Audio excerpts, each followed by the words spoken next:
Hey guys, what's up? Welcome back here to today's edition of the Fishing Teacher, and really appreciate you guys checking today's video out and spending some time with me. And guys, today we're going to be talking about preparing to go fishing, because I got a tournament this weekend up at Lake of the Ozarks, and I'm going to go up and start practicing tomorrow for it.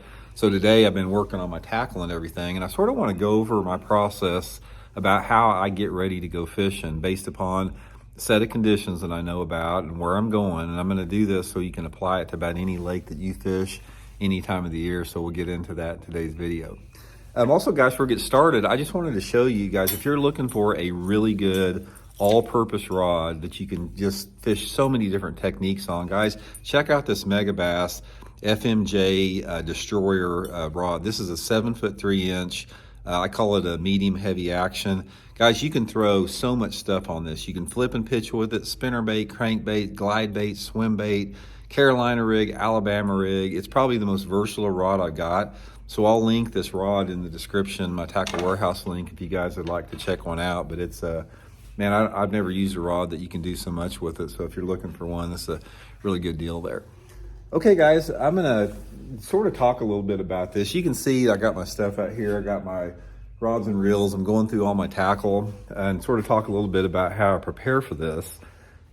Before you can really prepare for, to go fishing, you got to do a little bit of research. Or if you may know the lake well enough where you don't have to do much research on it. But regardless, you need to find out as much as you can about the current conditions, like the water temperature, water clarity, sort of maybe the stage the fish are in. Just try to assimilate as much information as you can, during the process of getting ready for everything.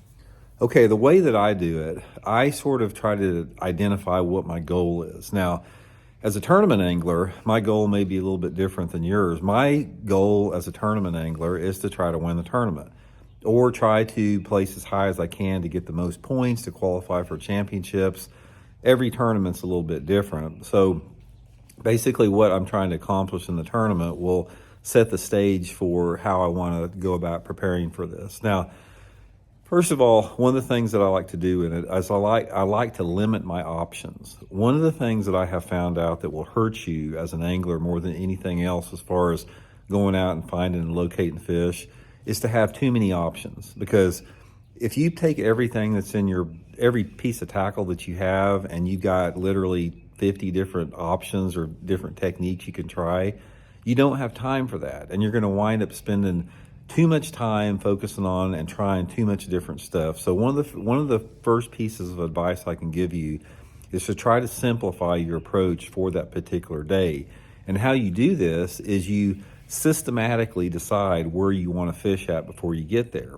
Don't just go to the lake and just without any plan whatsoever where you're wanting to go, because based upon the part of the lake that you're going, you need to gear your techniques for that. Now, most lakes have like three different, sections to them. You got the lower end of the lake that usually has the cleaner water.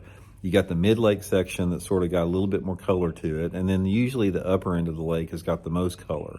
So based upon what part of the lake that you decide to fish, and based upon the time of the year, that's going to give you good indication of, what you're going to want to fish with. Say, for example, my tournament coming up at Lake of the Ozarks now, I know that we're in the pre-spawn period.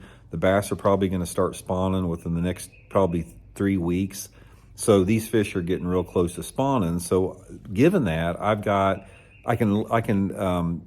really, be a little bit more picky about what I want to pack based upon the stage that the fish are in. So in this particular tournament, I'm really looking to catch them on jigs, spinnerbait, chatterbait, crankbait, maybe a big swim bait, something like that. It's sort of going to be transitioned out of like what I would have packed a month ago. If it was a month ago, I'd been packing like jerk baits and Alabama rigs and swim baits. But since I sort of know the stage the fish are in, it's going to allow me to pack a little bit different. So I prepare for that. And I purposely, again, I don't want to give myself a lot of options. I want to give myself maybe 8 or 10 different techniques to try. And by doing that forces me to look for the bass with those techniques rather than just constantly switching up. Because One of the things about locating bass is there's a fine line between trying to decide if it's the lure and the technique that you're fishing that needs to change, or the area that you're fishing that needs to change. Sometimes it's both, sometimes it's one or the other, but from that standpoint, that is how I'm packing. So in this particular tournament, I've got my jig box, I've got my spinnerbait box, I got my chatterbait box, I've got 2 or 3 different type of crankbaits as far as sizes and profiles that they're going to run. I got some big swim baits, I got a glide bait, and that is my selection. I'm not bringing a bunch of other stuff with me. I'm not bringing anything to Texas rig with. I'm not bringing any like wintertime techniques. I'm not bringing any topwater lures.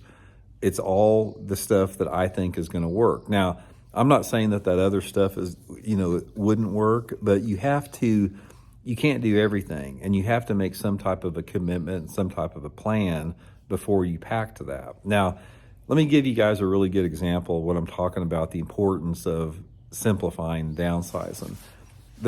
About 5 years ago, I got an aluminum boat. I was sort of in the process of transitioning my whole approach to fishing, and I wanted to simplify it. So I got an aluminum boat. It was a Ranger 198 at the time. I've got the Vexus 198 right now, which I absolutely love. But at the time I had this little Ranger 198, and it didn't have hardly any storage in it. It had less storage than I've ever had in a boat before. And when I finally got that boat, I looked at it and I go, where in the heck am I going to put my tackle at? There's like hardly nowhere to put tackle in this thing. That's the worst thing about that boat, no storage on that Ranger model. This Vexus, guys, it's got more storage than my Skeeter I had does. So, but anyway, I had to downsize the way that I packed. I couldn't pack everything. I couldn't even pack the boxes I had. Like if I had a box of crankbaits or wiggle warts, I couldn't even pack the whole box. I had to pick out maybe a dozen wiggle warts and try to incorporate them, like 5 or 6 different type of lures in one tackle box to make everything fit. So as it turned out, the rod locker didn't hold as many rods either, so I could only put like 7 or 8 rods in my boat, and probably, I don't know, I guess I could get maybe 10 of those Plano type tackle boxes there, those little flat ones there. So I didn't have very much tackle, and I was fishing the Bassmaster Opens. Guys, I wound up the first half of the season, I was in second place in the points for the Angler of the Year, and I probably should have been leading Angler of the Year because I'd lost some good fish. And midway in the season, I got a Skeeter, a big bass boat, and I had a ton of storage in it, and I started filling the thing up with tackle again. And the second half of the season, I sucked and dropped to 13th in Angler of the Year. And I attribute that completely to I was trying to pack too much. I was trying to do too much, and when I didn't have the opportunity or the ability to pack a lot of stuff, I simplified my approach, and it paid off. So now I discipline myself. Even though I've got a ton of storage in this Vexus, I purposely don't pack as much tackle because I think there's a lot to be said for that. But the main thing, guys, I want to get across is when you're preparing to go fishing, do your research, do your due diligence, try to get a bunch of information, simplify everything, and get a plan going where you know what you want to fish and you know what you're going to try. If it works, fine. If it doesn't, regroup, and the next time you go out, make some adjustments. So anyway, hope it helps out, guys, and we'll talk later.